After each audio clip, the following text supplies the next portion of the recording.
அரை மணி நேரத்தில் அறிமுக உரைக்கான 5 நிமிடத்தை தயவு செய்து கழித்திட வேண்டாம் என்ற பெரிய வேண்டுகோளோடு நான் வந்ததுலேருந்தே எப்போ ஏற்றுவீங்கன்னு ரொம்ப ஆவலோட காத்துருந்தேன்.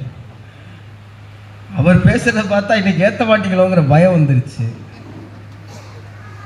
எங்கள் வாழ்வும் எங்கள் வளமும் மங்காத தமிழ் என்று சங்கே முழங்கு, எங்கள் பகைவர் எங்கோ மறைந்தர், இங்குள்ள தமிழர் ஒன்றாதல் கண்டேங்கிற பாரதிதாசனுடைய வரிகள் கண்ணுக்கு முன்பாக தெரிவதை கண்டு நான் அகம் மகிழ்கிறேன்.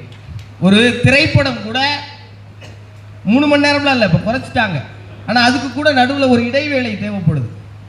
ஆனால் அந்த நிகழ்வு சரியாக 4:40 தொடங்கி கிட்டத்தட்ட 3 மணி நேரத்திற்கும் அதிகமாக இந்த அரங்கில் அமர்ந்திருக்கிற அத்துணை தமிழ் உள்ளங்களையும் என் சிரம் தாழ்ந்து பணிவதிலே நான் மகிழ்ச்சி அடைகிறேன்.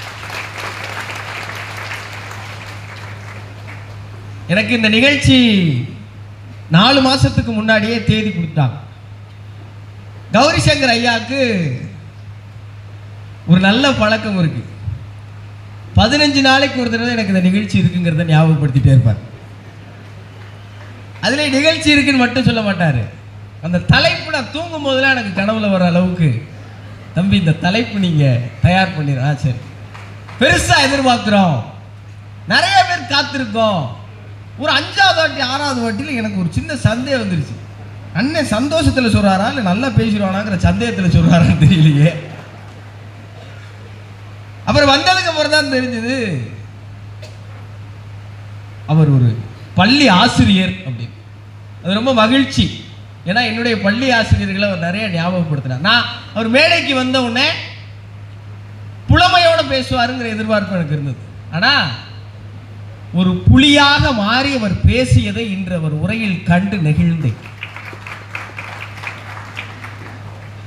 இன்னமும் தமிழர்கள் புலிகளை நினைவில் வைத்திருக்கிறார்கள் என்பதை நினைத்து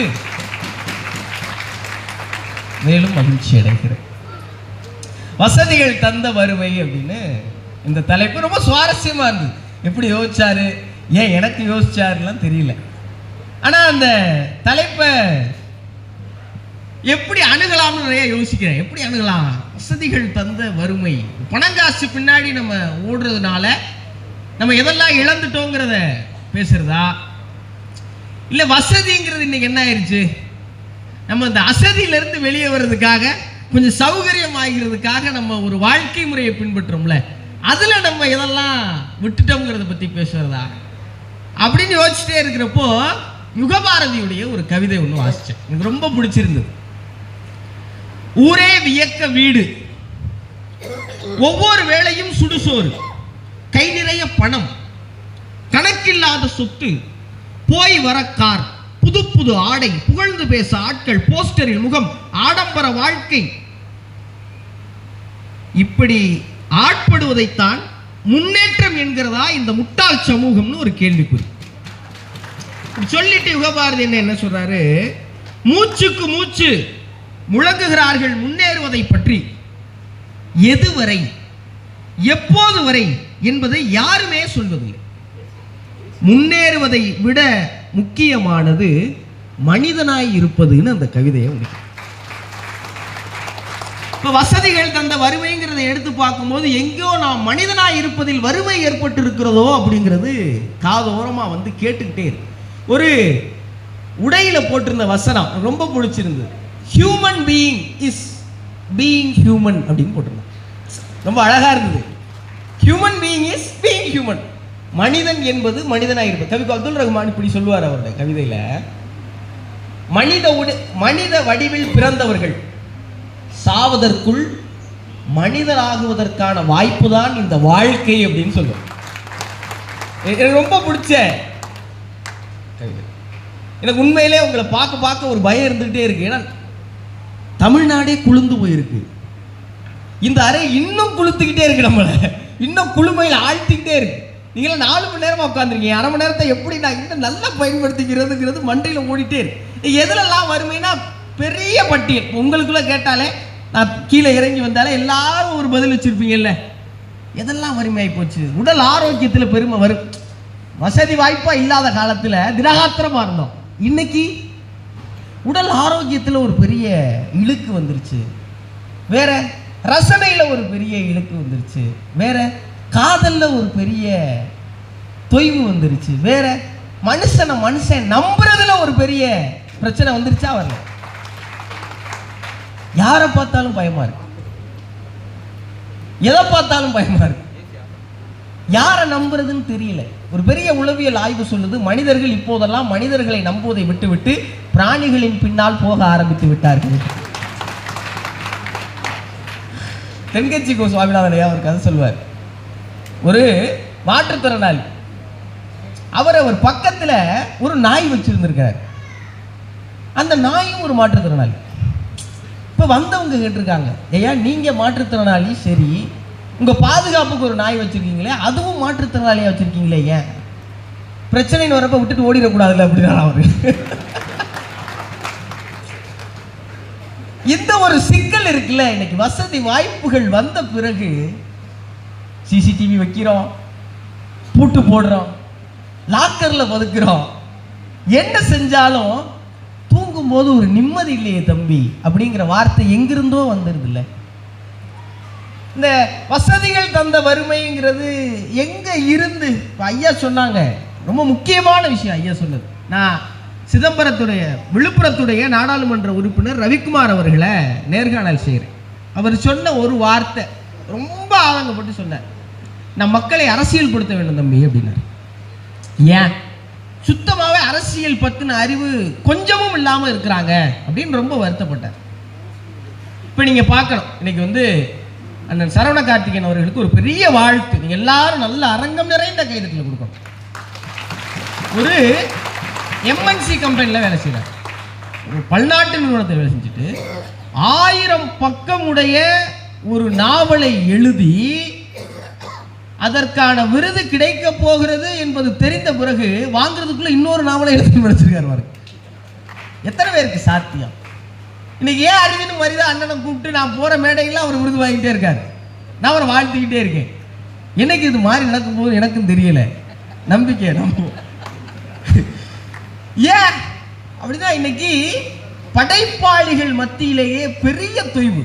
இன்னைக்கு இலக்கியத்தில் தொய்வு இருக்கு, தமிழ்ல பெரிய மொழி பற்று எங்கடா இருக்குன்னு தேடி பார்த்தா முத்துக்குமரன்கிற ஒரு பையன் இவ்வளவு பேர் முன்னாடி இவ்வளவு பெரிய அரங்கத்தில் எங்க அம்மாவுக்கு முன்னாடி நடுவர் அம்மா அப்படிங்கிறத கடந்து இப்போ அவங்க அம்மாவை தான் பார்க்குறேன். ஏன்னா அவங்க சொன்னாங்க வந்த உடனே அவங்க அம்மாவுக்கு தான் நன்றி சொல்லணும். ஆமாம், ஏன்னா நான் தமிழ் ஐயாக்களால் வளர்க்கப்பட்டவன், எனக்கு தமிழ் அம்மா கிடைச்சதே இல்லை. ஆனால் இன்னைக்கு தினந்தோறும் இந்த அலைபேசியில் எங்கள் தமிழம்மா எடுக்கிற தமிழ் பாடத்தினால என்னை மேலும் மேலும் நான் வளர்த்துட்டேன். இன்னைக்கு முத்துக்குமரன் மாதிரி தமிழ் கற்றுக்கொண்டிருக்கிற ஒரு சிறுவனுக்கு இவ்வளவு பெரிய மேடையில் இடம் கிடைச்சிருக்குன்னா தமிழுக்கு எவ்வளவு கிராக்கின்னு நீங்க எல்லாரும் தெரிஞ்சுக்கணும். அரசியல் அவ்வளவு சிக்கல். இந்த வறுமையெல்லாம் ஏன் வருதுங்கிற அடிப்படை கேள்வி எடுத்து பாருங்களேன். ஏன் இலக்கியம் இல்லை?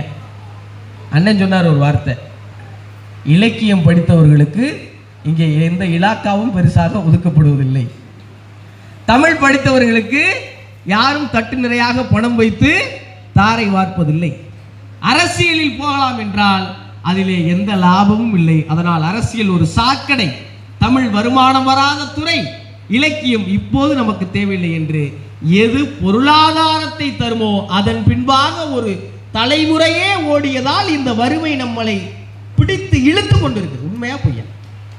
யோசிச்சு பாருங்களேன். நெல்லை கண்ணனையா சொல்லுவார், அதிகம் பணம் வாங்குகிற பள்ளிகளின் கூடாரத்தின் மேல் 2 கைகளையும் விரித்து கொண்டு எனக்கும் இதற்கும் எந்த சம்பந்தம் இல்லை என்று சொல்கிறார் இயேசு அப்படிங்கிறார்.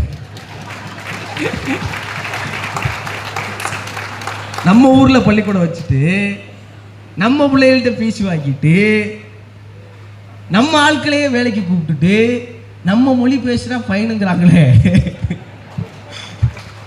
நம்மளும் இதை ரொம்ப கௌரவமா ஏத்துக்கிட்டு நம்ம பிள்ளைகளை கொண்டு போய் சேர்க்கிறோம். இங்க எல்லா இடத்துலையும் இந்த வசதிங்கிறதுக்கு பின்னாடி ஓடுனதுனால நம்ம இழந்தது பெருசு. யோசிச்சு, நான் வண்டியில் போய்கிட்டு இருக்கேன், எனக்கு முன்னாடி ஒரு தாணி ஒரு ஆட்டோ, அதில் ஒரு 3 வயசு பையன், ஒரு 3ஆம் கிளாஸ் படிக்கிற பையன், குட்டி பையன், 3ஆம் கிளாஸ் தான் படிப்பான். ஒரு அரை மணி நேரம் நான் அந்த ஆட்டோவுக்கு பக்கத்திலே போய்கிட்டு இருக்கேன். அவன் ஒரு நிமிஷம் கூட தலையை தூக்கி வெளியே பார்க்கலங்க. அந்த செல்போனை விட்டு அவன் கழுத்து எந்திரிக்கவே இல்லை. அப்புறம் தான் தோணுச்சு, அவன் மட்டும் கிடையாது, நானும் பல நேரங்கள் அப்படி தான் பயணிக்கிறேன். சொன்னா நம்ப மாட்டீங்க, இந்த ரீல்ஸ் எவ்வளவு நம்மளை ஆக்கிரமிச்சிருச்சுன்னா, முன்னாடிலாம் நம்ம ஃபோனில் ஸ்வைப் பண்ணிக்கிட்டே இருப்போம். இப்போ யாராவது அவங்க ஃபோனை கொடுத்தா அவங்க ஃபோன்லேயும் ஸ்வைப் பண்ண ஆரம்பிச்சிடுறோம். உண்மையிலே அது ஒரு பெரிய அடிக்ஷனாக அந்த தலைமுறைக்கு மாறி இருக்குங்கிறத பெரிய பிரச்சனையாக சொல்கிறாங்க. வீட்டின் ஓரத்தில் அலைபேசி இருந்தது, நாங்கள் எல்லாரும் ஒன்றாக இருந்தோம். இப்போது எல்லோரிடமும் அலைபேசி இருக்கிறது, ஆளுக்கு ஒரு ஓரத்தில் உட்கார்ந்து இருக்கிறோம். இந்த வசதி பாருங்க, நம்ம எல்லாரையும் பிச்சு பிச்சு பிச்சு போட்டுருச்சு. ஐயா வந்து ஈழம் பற்றி பேசுனதுனால இந்த கவிதை வந்து கீழே இருந்தே சொல்லணும்னு தோணுச்சு. இந்த வசதி எங்கேயோ நம்மளை உணர்ச்சிகளற்ற பிண்டங்களாக மாற்றி விட்டதோ அப்படிங்கிற ஒரு ஈழத்து கவிதை. அடிமை ஈழத்தில் காதலர்களாக இருப்பதை விட சுதந்திர ஈழத்தில் கல்லறைகளாக இருந்து விடலாம் அப்படின்னு காசியானது. எனக்கு அப்துல் ரஹ்மான் ரொம்ப பிடிக்கும். கவிக்கோ நான் நிறைய வாசிச்சுட்டே இருப்பேன். கவிக்கோ என்ன சொல்றாரு, படைப்பாளிகள் வேணும் இந்த சமூகத்துக்குங்கிறார். இந்த வசதிக்கு பின்னாடி ஓடும்போது படைப்பு பின்னாடி ஏன் வரலைன்னா இந்த வருமானம் வராதுங்கிற ஒரு அடிப்படை தானே. சரி, படைப்பாளிகள் வரணும், வர்ற படைப்பாளிகளுடைய படைப்பு என்னவாக இருக்கணும்? கவிக்கோ சொல்றார், வாக்கியங்களை ஒடித்து போடுவது அல்ல கவிதை, ஒடித்து போடப்பட்ட மக்களுக்காக வாக்கியங்களை அமைப்பதுதான் கவிதை அப்படின்னு கவிக்கோ சொல்றார். கவிக்கோ பத்தி இப்படி சொல்றாங்க, ஒரு கையில் சிகரெட், தவறுதான், ஆனா கவிக்கோ பத்திங்கிறதால சொல்றேன். ஒரு கையில் சிகரெட், மறுகையில் பேனா, இரண்டிலும் நெருப்பு, அணையவே இல்லை, அவர் எழுதிக்கொண்டே இருந்தார். இந்த கவிக்கோ தான் இப்படி எழுதுறாரு. என்னை எல்லோரும் கேட்கிறார்கள், ஏன் காதலை பற்றி எழுதுகிறீர்கள், பிரச்சனைகளை பற்றி எழுதுங்கள். காதலை விட பெரிய பிரச்சனை என்ன இருக்கிறது? எவ்வளவு அழகு பாரு. வசதி வாய்ப்பு இல்லாத காலகட்டத்தில் காதல் ரொம்ப அழகா இருந்தது. உண்மையா பொய்யா? உண்மையா பொய்யா? நீங்க இப்பயும் போய் பாருங்களேன், நிஜமா சொல்றாங்க. 80 வயதை ஒட்டிய மூத்த தம்பதிகள் இருக்காங்கல்ல, அந்த அம்மாவுக்கும் ஐயாவுக்கும் முகம் கொஞ்சம் ஒரே மாதிரி மாறிடுமா. இதை உண்மைன்னு சொல்றாங்க. ஒரு 60 காலம் 50 காலம் ஒன்னா வாழ்ந்த மூத்த தம்பதிகள் இருக்காங்கல்ல, அவங்க முகம் கொஞ்சம் ஒரே மாதிரியா மாறிடுமா. எவ்வளவு பெரிய அதிசயம் பாருங்க. இன்னைக்கு கணவன் வீட்டுக்குள்ள வந்தா மனைவி முகம் ஒரு மாதிரியா மாறிடும். மனைவியை பார்த்தோட இவர் முகம் சொல்லாதது உண்மைன்னு ஒரு புத்தகம் இருக்கு, நம்ம நடிகர் பிரகாஷ் ராஜ் சார் எழுதியிருக்காரு. ரொம்ப அழகான புத்தகம். அதில் ஒரு கதை அவர் சொல்லுவார், ஒரு பகடி கதை தான், ஆனால் எனக்கு ரொம்ப பிடிக்கும். ஒரு 2 பேர் காதலிச்சு திருமணம் பண்ணிட்டாங்க.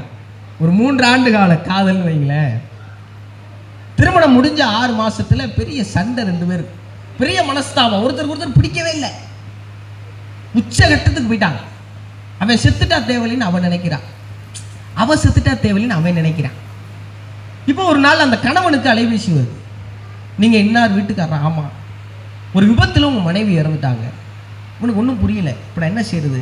அவன் செத்துட்டா தேவையில்லைன்னு தான் நினைச்சேன், ஆனால் இப்போ செத்து போயிட்டா. இப்போ நான் சந்தோஷப்படுறதா அழுகிறதா? வேகமா படுக்க அறைக்கு போறேன், அலமாரியை திறக்கிறேன், உள்ள பூரா மாடர்ன் ட்ரெஸ்ஸா இருக்கு. சிரிக்கிறான், ஒரு கொடூரமான சிரிப்பு. எனக்கு பிடிக்காதுன்னு தெரிஞ்சே வேணும்னு இதை பூரா வாங்கி அடுக்கணிலடி, நீ செத்தது சரிதாண்டி, நீ செத்துருக்க வேண்டியதாண்டி.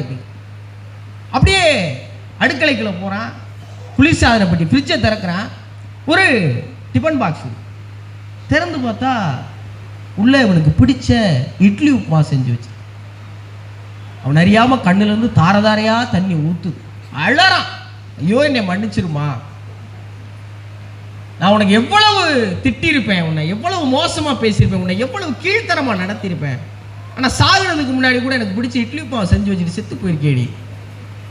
நீ செத்ததுக்கு போய் சிரிச்சுட்டு, நீ என்னைய மாதிரி ஒரு கொடுமையான மனுஷன் அந்த உலகத்துல உண்டான்னு விக்க விக்க அதை சாப்பிட்றான். அந்த இட்லி உப்புமாவை சாப்பிட்டுட்டே அழுகிறான். சாப்பிட்டு முடிச்சுட்டா அந்த டிஃபன் பாக்ஸ்ல சின்னதா ஒரு பேப்பர் ஒட்டி இருக்கு, ஐ எம் சாரி, இது நீ பிடிக்கும் செஞ்ச உப்புமா இல்லை, நீ பிடிக்காதுன்னு செஞ்ச உப்புமா, கொஞ்சோண்டு விஷம் கலந்துருக்கேன், சாப்பிட்ட 3 நிமிஷம் முடிஞ்சிருவேன். இது சும்மா பகடி தான். ஆனால் கடைசியில் தான் செய்தி. 2 பேரும் தவறிட்டாங்க. நண்பர்கள்லாம் கூடி இருக்கிறாங்க. அப்போ 2 நண்பர்கள் பேசியிருக்காங்க. ஒருத்தன் கேட்டிருக்கான், என்னடா காதலிச்சு கல்யாணம் பண்ணாங்க 6 மாதத்தில் இப்படி 2 பேரும். அப்போ அந்த இன்னொரு நண்பன் சொல்லியிருக்கேன், அவர்களின் உடல் மட்டும்தான் இன்று இறந்து இருக்கிறது, உள்ளம் என்றோ இறந்து விட்டது. அந்த காதல் போனதுக்கு அப்புறம் அந்த வாழ்க்கையில் என்னங்க உயிர்ப்பு? அந்த வசதிகள் வந்த பிறகு எங்கோ ஒரு இடத்துல தட்டி தடுமாறுறோம்ல. உனக்கும் எனக்கும் ஏணி வைத்தாலும் எட்டாது, ஆனால் காதல் வைத்தால் எட்டும் அப்படின்னு ஒரு கவிதை எழுதுறான். எவ்வளவு அழகு! உனக்கு எனக்கும் ஏணி வைத்தாலும் எட்டாது, ஆனால் காதல் வைத்தால் எட்டும்.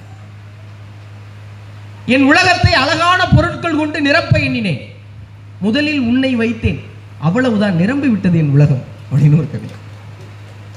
பெண்ணே, நீ சாதாரணமானவள் தான், ஆனால் இந்த கிறுக்கு பிடித்த கவிதை உன்னை தலையில் வைத்து கொண்டாடுகிறது. இது எல்லாம் வசதி இல்லாத காலகட்டங்களில் உட்கார்ந்து எழுத நேரம் இருந்த போது வடிக்கப்பட்ட கவிதைகள் நான் நினைக்கிறேன். இன்னைக்கு எழுத யாருக்கு நேரம் இருக்கு? இன்னைக்கு உறவு முறைகளுக்குள்ள வருகிற ஜென்சி டேர்ம்ஸ் இருக்குல்ல, பென்சிங்கிறாங்க, ஃபிளிங்னு சொல்றாங்க, சிச்சுவேஷன்ஷிப் அப்படிங்கிறாங்க. அதெல்லாம் கேட்கும் போது எங்கேயா அவசரமா ஓடுறீங்கிற கேள்வி.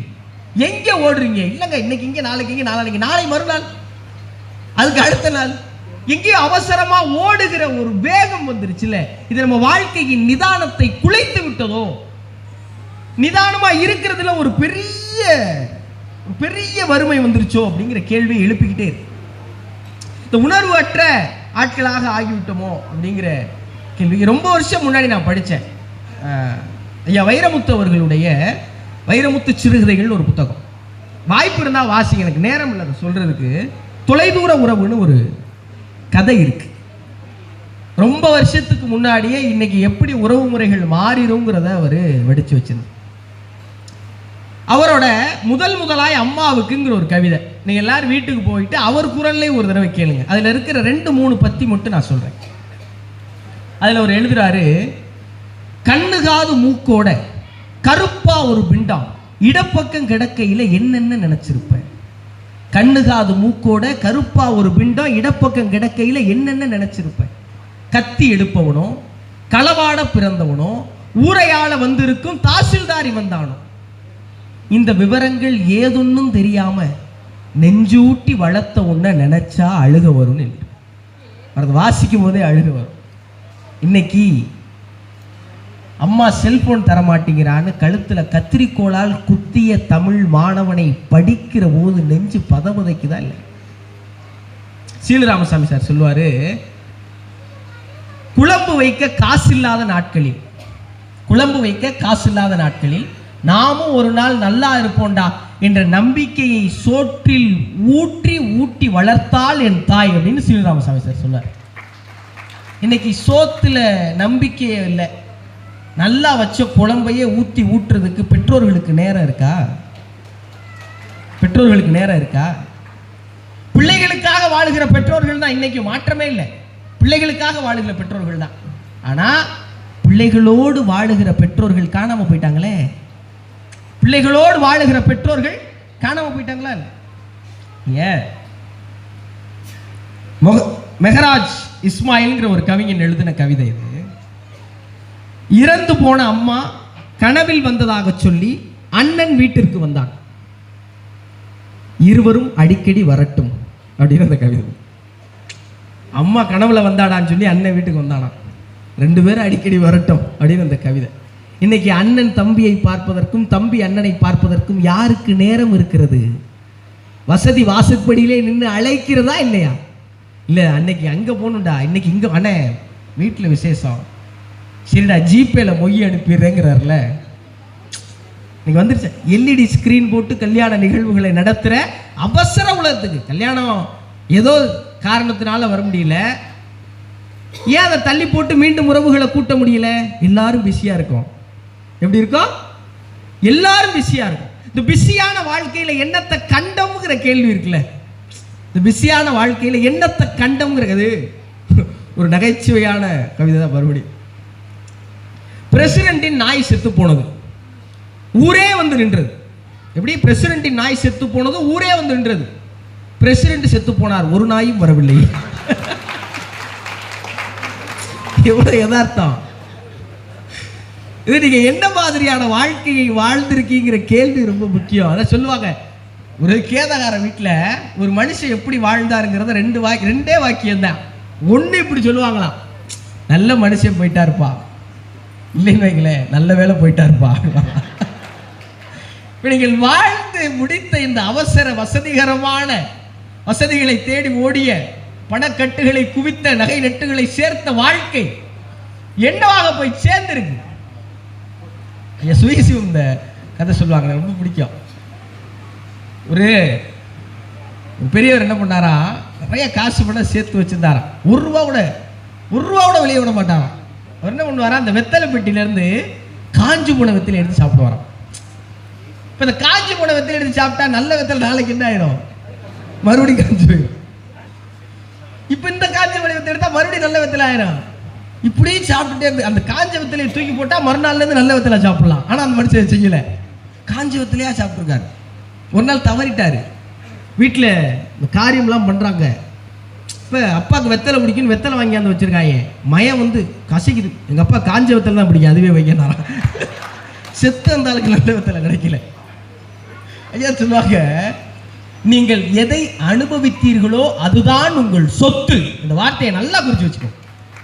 எப்படி? நீங்கள் எதை அனுபவித்தீர்களோ அதுதான் உங்கள் சொத்து. யோசிச்சு பாருங்க, நம்ம சேர்த்து வச்ச எல்லாத்தையும் நம்ம அனுபவிச்சோமா?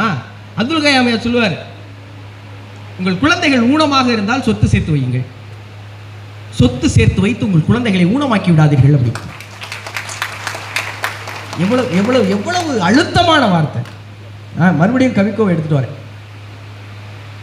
இந்த வசதி கொஞ்சம் நுட்பமா யோசிச்சு பாருங்களேன். எங்கேயோ ஒரு இடத்துல நம்ம தன்மானத்துக்கு வறுமை ஏற்படுத்திருச்சோ, எங்கேயோ ஒரு இடத்துல நம்ம வைராக்கியத்தில் வறுமை ஏற்படுத்திருச்சோ, எங்கேயோ ஒரு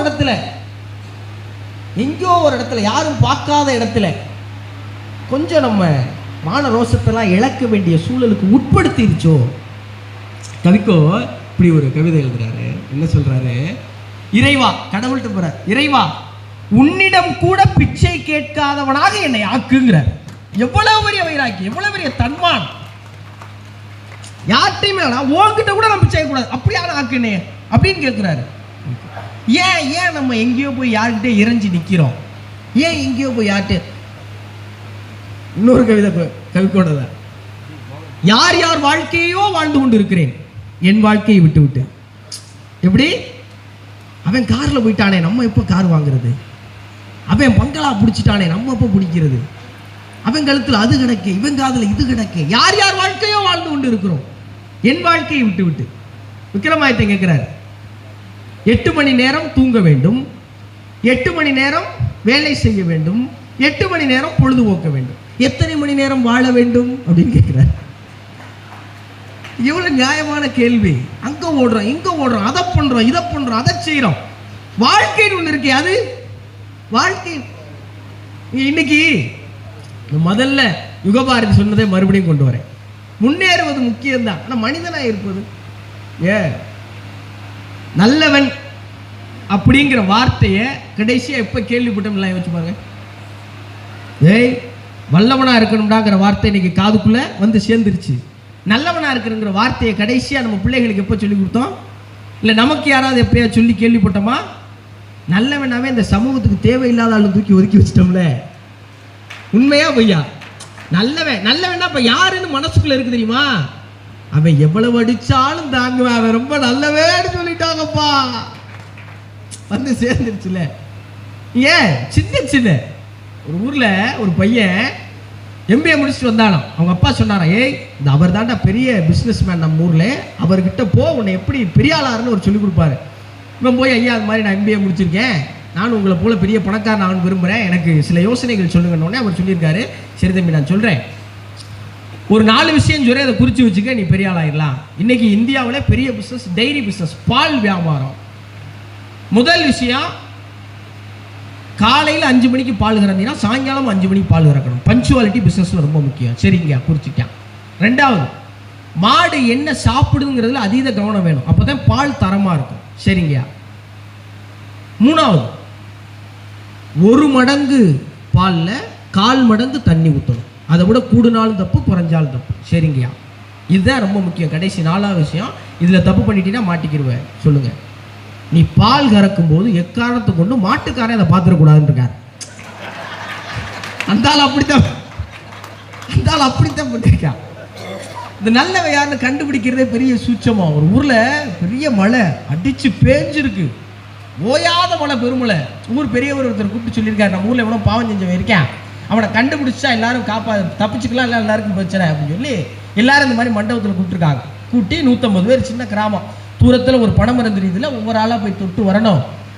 யார் பாவம் செய்கிறவனோ அவன் மரத்தை தொடும்போது இடி விழுந்துடும், அவன் மட்டும் போயிடுவான், நம்மளாம் தப்பிச்சுக்கலான்னு. கடைசியாக எல்லாரும் ஒரு ஊடி சரி சம்மதமாகி ஒவ்வொருத்தராக போய் தொட்டு வந்துருக்காங்க. 149 ஆள் தொட்டாச்சு. கடைசியாக என்ன மாதிரி ஒரே ஒருத்தன் பரிதாபம் நிற்கிறான். ஊரே சேர்ந்து தள்ளுது, போடா. இவன் நடுக்கிக்கிட்டே போய் மரத்தை தொட்டதே தாமதம், டமால் விழுந்துருக்கிட்டி மண்டபத்தில். அவன் ஒருத்தர் இந்த ஊரில் நல்லவன்.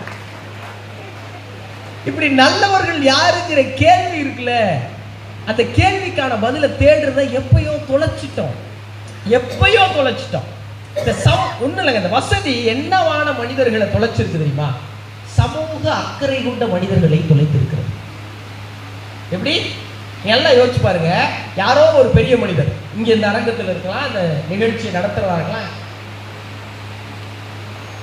எல்லாருக்கும் நல்லது செய்வார், கையில் இருக்கிறதை எடுத்து கொடுப்பாரு, தான் சம்பாதிச்சது சமூகத்துக்காக செலவழிக்கிற மனுஷனா இருப்பார்.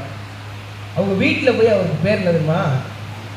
அவர் பிழைக்க தெரியாத மனுஷன் கேட்கிறதா இருக்கு. அவர் வீட்டில் அவருக்கு என்ன பேரு? அவர் பிழைக்க தெரியாத மனுஷங்க, எல்லாருக்கும் கொடுத்துட்டு சும்மா உட்கார்ந்துருப்பாரு. இப்போ இந்த வசதியை தேடி ஓடணுங்கிற மனோநிலை, சமூக அக்கறை கொண்டு நீ யோசிச்சு பாருங்களேன். இன்னைக்கு சேகுவாராவை நம்ம பற்றி பேசிட்டு இருக்கோம், இன்னைக்கு பகத்சிங்கை பற்றி பேசிட்டு இருக்கோம், இன்னைக்கு நிறைய புரட்சியாளர்களை பற்றி பேசிட்டு இருக்கோம். மனசு தொட்டு சொல்லுது, இன்னைக்கு நாடு எவ்வளவு கெட்டு போய் கிடக்கு. ஏங்க ஒரு புரட்சியாளர் கூட வரமாட்டேன்? ஏங்க மேடையில் பேசுகிற முத்துக்குமரன் இதுக்கு அடுத்து சமூகத்தில் இறங்கி ஒன்று செய்ய மாட்டேன்? ஏங்க யாரோ ஒருத்தர் கொடி பிடிச்சி எந்திரிச்சு நிற்க மாட்டேன்? ஏங்க கொடி பிடிச்சி நிற்கிறவனுக்கு பின்னாடி வேற ஏதோலாம் கேள்விப்படுறோம்? ஏன்னா சமூகத்துக்காக போராடுவதால் உங்களை எந்த வசதியும் வந்து சேரப்போவதில்லை. அதனால் சமூக போராளிகள் என்று யாரும் வந்து சேர்வதில்லை. அண்ணே ஈழத்தை பற்றி தொடங்கினாங்க. ஈழ போர் முத்தி நிற்கிற காலம், எல்லா பக்கமும் படைகள் சூழ்ந்துருச்சு. போர் கப்பல் வந்து நிற்கிது, புலிகளை தாக்குது. ஒரு பெண் புலி உடம்பு முழுவதும் வெடி மருந்துகளை கட்டிக்கிட்டு 30 கிலோமீட்டர், எவ்வளவு? 30 கிலோமீட்டர் கடலுக்குள்ள நீந்தான். 30 கிலோமீட்டர் கடலுக்குள்ள வெடிமருந்தோட நீந்தி அந்த போர் கப்பலை வெடிக்க செய்த அங்கையர்கண்ணி என்ற பெண் புலியை இன்று நாம் பேசுவது கூட இல்லை. ஏனென்றால் அதை பேசுவதால் நமக்கு வசதி வந்து சேருவதில்லை. பெருமாள் முருகன் ரொம்ப அழகா சொல்றாரு, பாலா போன இந்த சனம் யாருக்கிட்ட என்ன இருக்குன்னு பார்க்காது, எவங்கிட்ட என்ன இல்லைன்னு தான் பார்க்கும். எப்படி? பாலா போன இந்த சமூகம் எவங்கிட்ட என்ன இருக்குன்னு பார்க்காது, எவங்கிட்ட என்ன இல்லைன்னு தான் பார்க்கும். நம்ம கிட்ட என்ன இருக்குங்கிறத பத்தி யாருமே மகிழ்ச்சி இல்லையே. இருக்கிறத வச்சு நிறக்க வாழணுங்கிற வார்த்தை நீங்க கெட்ட வார்த்தை ஆயிடுச்சா ஆகலையா? அப்ப அதை பண்ணிட்டான், இப்ப இதை பண்ணிட்டான், அப்ப அங்கிட்டு போயிட்டான், இப்ப எங்கிட்டு போயிட்டான், எல்லாத்தையும் இழந்து நிற்கிறோங்க. இந்த வசதியான வாழ்க்கையை நம்பி பொருளாதார வசதி மட்டும் இல்ல, உடலும் வசதியே ஆகாம இருக்கணும் அப்படின்னு. முதலாய் அம்மாவுக்கு எனக்கு ரொம்ப பிடிச்ச பத்தி சொல்றேன். உங்க அம்மா சமையலை பத்தி வைரமுத்து எழுதிருப்பார். கதன்னு களி கிண்டி, களிக்குள்ள புளி வெட்டி, நல்லெண்ண கருப்பட்டி கலந்து தருவாயே, தொண்டையில அது இறங்கும் சுகமான இளஞ்சூடு, மண்டையில இன்னும் மசமசன்னு நிற்கிதம்மா. கொத்தமல்லி வறுத்து வச்சு, குறுமிளகா 2 வச்சு, சீரகமும் சிறுமிளகும் சேர்த்து வச்சு, நீர் தெளிச்சு கும்மி அரைச்சி கொழன்னு வலிக்கையில அம்மி மணக்கும், அடுத்தது மணமணக்கும். தித்திக்க சமைச்சாலும் திட்டிக்கிட்டே சமைச்சாலும் கத்திரிக்காய் நெய் வடியும், கருவாடு தேன் ஒழுகும், கோழி குழம்பு மேல மிதக்கும் தேங்காய் சில்லுக்கு தேகமெல்லாம் எச்சி ஊறும். எல்லாருக்கும் எச்சி ஊறுதா? ஆனா இன்னைக்கு குழம்பு சட்டி திறந்தா நாருதே. ஏன்? எல்லாமே ரெடிமேடு, பொடியும் ரெடிமேடு, அடுப்பு ரெடிமேடு, எல்லாம் ரெடிமேடு. எல்லாம் ரெடிமேட் ஆனதுக்கான காரணம் என்ன? கொஞ்சம் சுலபமாக சமைப்பவே. ஏன் சிரமப்பட்டுக்கிட்டு மிளகாயை அரைச்சு காய வச்சு அரைச்சு எடுத்து போய் எங்கோ ஒரு இடத்துல வசதிக்கு பின்னாடி ஓடுறோம்ல, எங்கோ ஒரு இடத்துல வசதிக்கு பின்னாடி ஓடுனாலே வருமனா வந்து சேருங்கிறத இந்த தலைப்பு இன்றைக்கு எனக்கு உணர்த்தி இருக்கிறது தந்த கௌரிசங்கர் அவர்களுக்கு. நிறைவா கவிக்கோ வச்சு இந்த தலைப்புக்கு நன்றி சொல்லி விடைபெறணும்னு நினைக்கிறேன். யார் அடித்தது என்று தெரியாது, எங்கே விழுந்தோம் என்று தெரியாது, பாவம் மனிதர்கள் அப்படின்னு முடிக்கிறார் கவிக்கோ. நம்ம எல்லாம் பார்த்து பரிதாபப்படுகிற கவிக்கோ அப்துல் ரஹ்மான் தயவு செய்து வசதிகளுக்கு பின்பாக ஓடுவதை விட வாழ்க்கைக்கு பின்பாக ஓடுங்கள், கொஞ்சமாவது வாழுங்கள் என்று அவர் மொழியிலிருந்து உங்களிடம் சொல்லி இந்த நல்ல வாய்ப்புக்கு நன்றி கூறி விடைபெறுகிறேன். நன்றி. மிகச்சிறப்பாக உரையாற்றிய திரு முத்துக்குமரன் அவர்களுக்கு நன்றி. ஒரு இனிய பணிக்காக செல்வி டி ரிதன்யா அவர்களை மேடைக்கு வருமாறு அன்போடு அழைக்கின்றோம்.